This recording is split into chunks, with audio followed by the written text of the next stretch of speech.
जी हाँ साथियों, फिर से स्वागत है एक और हमारे चैनल पर एक और नई कहानी के साथ। आज की कहानी का शीर्षक है रानी दुर्गावती। रानी दुर्गावती यह एक वीर महिला गोंडवाना के राजा दलपति शाह की पत्नी रानी दुर्गावती थी। दुर्गावती का जन्म 1524 ईस्वी में महोबा में हुआ था। दुर्गावती के पिता महोबा के राजा थे। दुर्गावती को बचपन से ही वीरतापूर्ण एवं साहस भरी कहानियाँ सुनना और पढ़ना अच्छा लगता था। पढ़ाई के साथ साथ दुर्गावती ने घोड़े पर चढ़ना, तीर तलवार चलाना अच्छी तरह सीख लिया था।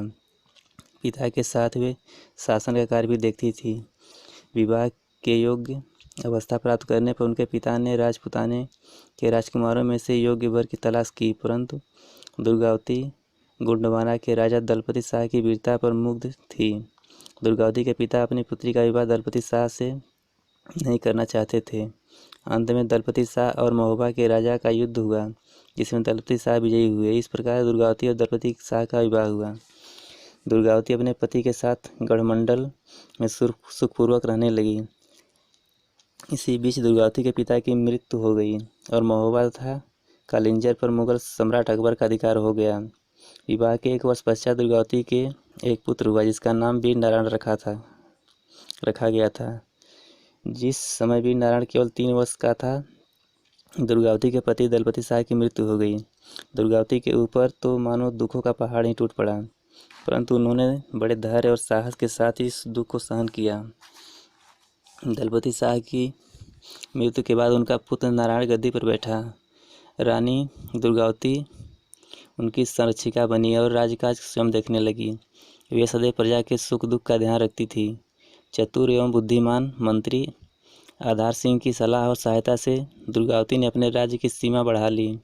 राज्य के साथ साथ उन्होंने सुसज्जित अस्थायी सेना भी बनाई और अपनी वीरता, उदारता, चतुराई से राजनैतिक एकता स्थापित की। गोंडवाना राज्य शक्तिशाली तथा संपन्न राज्यों में गिना जाने लगा। इससे दुर्गावती की ख्याति फैल गई। दुर्गावती की योग्यता एवं वीरता की प्रशंसा अकबर ने सुनी। उसके दरबारियों ने उसे गोंडवाना को अपने अधीन कर लेने की सलाह दी। उदार हृदय अकबर ने ऐसा करना उचित नहीं समझा, परंतु अधिकारियों के बार बार परामर्श देने पर अकबर तैयार हो गए। उन्होंने आसफ खान नामक सरदार को गोंडवाना के गढ़मंडल पर चढ़ाई करने की आज्ञा दी। आसफ खान ने समझा कि दुर्गावती महिला है, अकबर के प्रताप से भयभीत होकर आत्मसमर्पण कर देगी, परंतु रानी दुर्गावती को अपनी योग्यता, साधन और सैन्य शक्ति पर इतना विश्वास था कि अकबर की सेना से भी भय नहीं था। रानी दुर्गावती के मंत्री ने आसफ खां की सेना और सज्जा को देखकर युद्ध न करने की सलाह दी, परंतु रानी ने कहा, अलंकित जीवन जीने की अपेक्षा सम्मानपूर्वक मर जाना अच्छा है। आसफ खां जैसे साधारण सूबेदार के सामने झुकना लज्जा की बात है। रानी सैनिक के वेश में घोड़े पर सवार होकर निकल पड़ी। रानी को सैनिक वेश में देखकर आसफ खां के होश उड़ गए। रण क्षेत्र में रानी और उनकी सेना उत्साहित होकर शत्रु पर टूट पड़े। देखते ही देखते शत्रु की सेना मैदान छोड़कर भाग निकली। आसफ खां बड़ी कठिनाई से अपने प्राण बचाने में सफल हुआ। आसफ खां की बुरी तरह हार सुनकर अकबर बहुत लज्जित हुए। 1.5 वर्ष बाद उन्होंने पुनः आसफ खां को गढ़मंडल पर आक्रमण करने भेजा। रानी तथा आसफ खां की सेना के बीच घमासान युद्ध हुआ। तोपों का वार होने पर भी रानी ने हिम्मत नहीं हारी। रानी हाथी पर सवार होकर सेना का संचालन कर रही थी। उन्होंने मुगल तोपचियों का सिर काट डाला। यह देखकर आसफ खां की सेना फिर भाग खड़ी हुई। 2 बार हारकर आसफ खां लज्जा और ग्लानि में भर गया। रानी दुर्गावती अपनी राजधानी में विजय उत्सव मना रही थी। उसी समय गढ़मंडल के एक सरदार ने रानी को धोखा दे दिया। उसने गढ़मंडल का सारा भेद आसफ खां को बता दिया।